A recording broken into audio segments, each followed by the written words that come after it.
بعض اوقات زندگی کے اتار چڑھاؤ میں ایسے واقعات بھی رونما ہو جاتے ہیں کہ بندہ تنگ آ کے موت کی تمنا کرنے لگتا ہے۔ بندے پہ مصائب و آلام کا اتنا غلبہ ہو جاتا ہے کہ وہ کہتا ہے کہ ان مصائب و آلام کی بجائے، ان بیماریوں اور پریشانیوں کی بجائے اگر مجھے موت آ جائے تو یہ زیادہ بہتر ہے۔ دین اسلام وہ دین ہے جس نے ہر موقع پہ خوشی و غمی جیسے بھی واقعات و حالات ہوں اس میں ہماری رہنمائی فرمائی ہے۔ اللہ کے پیارے محبوب صلی اللہ تعالیٰ علیہ وآلہ وسلم نے ارشاد فرمایا، اور یہ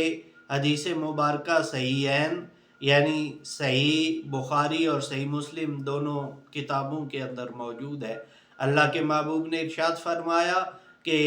تم میں سے کوئی بھی موت کی تمنا نہ کرے، ہاں اگر کوئی اور چارہ نہ ہو تو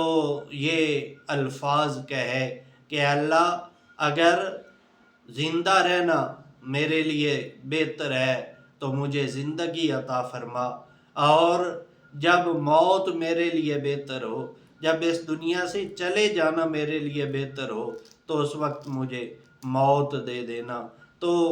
یہ دعا اللہ کے پیارے محبوب نے سکھلائی ہے، اور زیادہ سے زیادہ کوشش یہی کی جائے کہ بندہ موت کی تمنا نہ کرے، اور اگر بندہ مجبور ہو جائے تو صرف یہی الفاظ کہے کہ اے اللہ اگر زندگی میرے حق میں بہتر ہے تو مجھے زندہ رکھ، اور اگر موت میرے لیے بہتر ہے تو مجھے موت عطا فرما۔ اللہ تعالی ہمارے حالات پہ رحم و کرم فرمائے، ہمیں دین اسلام سمجھنے اور اس پہ عمل کی